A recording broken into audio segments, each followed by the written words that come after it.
These two eyes can only perceive that which is physical.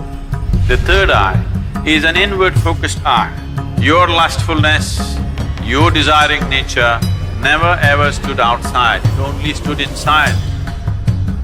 Lust means it creates a sense of incompleteness within you and a longing for something. When we say Shiva, the word Shiva has become synonymous with the third eye. The third eye, what it means is, these two eyes are to look outside. These two eyes are capable of showing you the physicality of the existence. These two eyes can only perceive that which is physical. The third eye is an inward-focused eye. It's not going to open up upon your forehead. The third eye is an inward-looking eye. But you have heard stories, Shiva opened his eyes and he burnt Kama. In India, there is a god of love and lust called Kama. Kama means lust, which you don't like to face it head-on, so you make it love.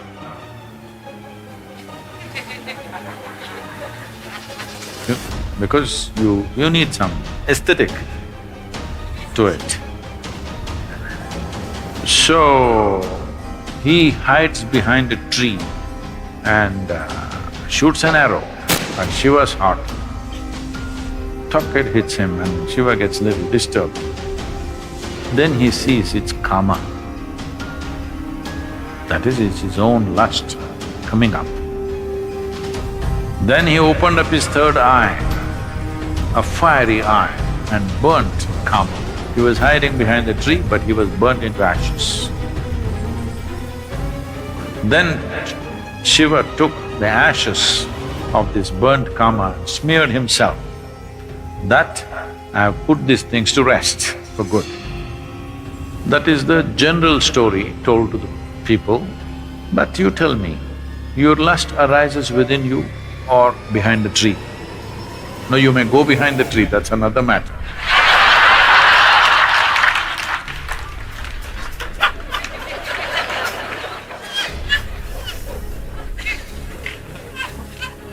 But where does it arise? Within you. Desire is not hanging outside. It is not because a beautiful woman or a beautiful man is sitting there, your desire comes. Because the desire, the karma is within you. So he opened his third eye and burned the karma within himself, not the one who is standing outside. Because he never ever stood outside. Please look at this and see.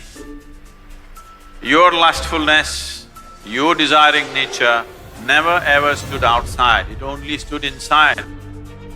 So he opened his third eye, not this way, inward. Then he saw this lustfulness, which essentially means that some aspects are built into you which makes you feel incomplete. So you think you will find completion only by going towards something or somebody. Lust is not just about opposite sex, shopping is lust. Because you have to go towards something, only then life will be complete. Every desire is lust, because without that I cannot exist. I want that, because only when I have that, this will be complete. It may be a thing, it may be a position, it may be power, it may be sexuality, it doesn't matter what it is. Essentially, lust means it creates a sense of incompleteness within you and a longing for something that it makes you feel if you don't have that, you're not complete. So he decides to burn the karma within himself. He burned the karma and then instead of sweat, ash oozed out of the pores of his body. This is the yogic story. The common story told to the public is he was hiding behind the tree and he burnt him, opened his eyes and burnt him, and then he took that ash and smeared himself.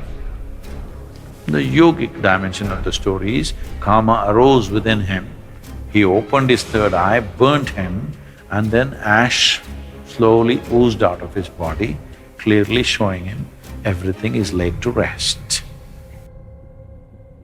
Everything that you know as yourself should die. When I say death, it's not the physical death which is a problem. The question is losing everything that you know as myself right now, your personality, your identity. Once you learn to be an individual beyond physiological and psychological formats, that means you're for good. This is what living death means. So if you know how to be an individual still, without physiological and psychological format, you are a living death. If you are a living death, you are eternal in your existence. It is time that you become living death so that you live eternally.